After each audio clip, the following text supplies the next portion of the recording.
Well, does the EU action go far enough, and how does it compare to what is being proposed on the other side of the Atlantic? Well, I'm joined from Brussels by Jeremy Wates, who's the General Secretary of the European Environment Bureau, and from Washington by Julian Neustadt, Vice President and Policy Strategy at the think tank Data for Progress. Thanks both of you for being here on the programme. Jeremy, to you first of all, what did you make of that agenda just laid out?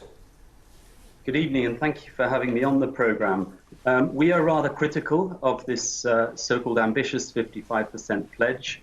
But before I go into that, I would like to say that I think in general, President von der Leyen's speech this morning was very uplifting. There was a lot to like for anyone interested in democracy, rule of law, environment, human rights, and so on. And having, of course, the European Green Deal as the centre of her programme and this concept of a green recovery from the economic crisis caused by the pandemic. So this is all the context for what I'm about to say now. But 55%, is it ambitious? I think it depends on your point of reference. If your point of reference is the current targets of 40%, sure, it looks like a sizable increase, though it has to be said it's not really a 15% increase, because carbon removals would be included in the new target but weren't in the old. It's ambitious compared to what some of the Eastern European member states are looking for. If you look across the Atlantic, well, it's another story. But the real reference point, and the only one that matters, is the science. And the science makes it clear that we need cuts of at least 65% by 2030. You make multiple points, and I'll come back to it, but let me bring Julian in. In the US, we've seen those wildfires dominating for the last few weeks. Is climate, the environment, on the agenda in this election, do you think, now? Well, first, thank you so much for having me, and greetings from the other side of the Atlantic. Climate is here, obviously. Climate change is here. There is an apocalypse unfolding in my home state of California, where the skies in my hometown of Oakland look like a scene cut straight from Blade Runner. I mean, it is really distressing stuff.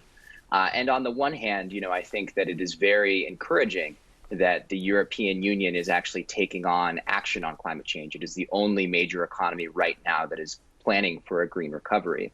And across the Atlantic here, of course, we have a president who says that climate change is a quote unquote hoax invented by the Chinese. And we have another candidate, Vice President Joe Biden, who is, running on a major clean energy and climate platform, planning to invest $2 trillion in clean energy over the next 4 years. I think that there is probably no greater distinction between the two parties and the two candidates. And Julian, how realistic is that pledge, Julian, from Joe Biden? Because the worry will be, and it's a worry not just in Washington, but to the EU as well, that given everything we're seeing with the absolute thunderbolt that COVID-19 has had to economies, that perhaps priorities change in the coming months.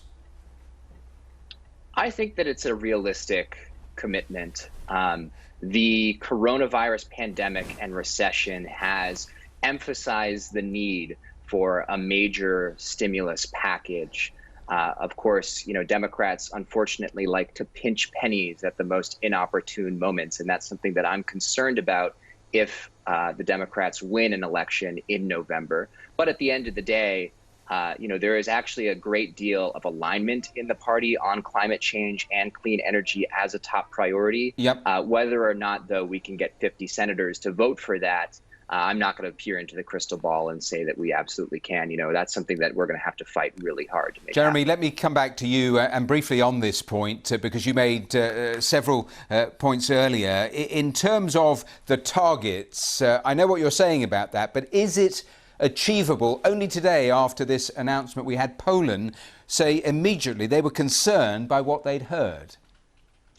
Yeah, well, clearly, I mean, what the commissioners tried to do is to put a political compromise on the table. But, negotiating with nature doesn't really work like that. And I think if we also look at the voices of the young people, the younger generation, who've been very vocal and made it very clear that their future is at stake, those are the people who are going to be paying back these today's bailouts.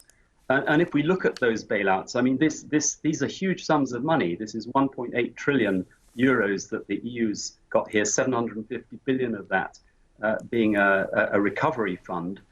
This is an incredible opportunity not just to keep the European Green Deal on course, but actually to accelerate it, to increase the pace. And we were very pleased that Ursula von der Leyen said today 37% of that will go towards supporting the European Green Deal objectives. But we want to know that the other, whatever it is, 63%, is actually not used to undermine the European Green Deal objectives through fossil fuel subsidies, unsustainable farming, and so on. Jeremy, we have run out of time, but Julian, Jeremy, thank you both for your time. Thanks for joining me here on BBC World.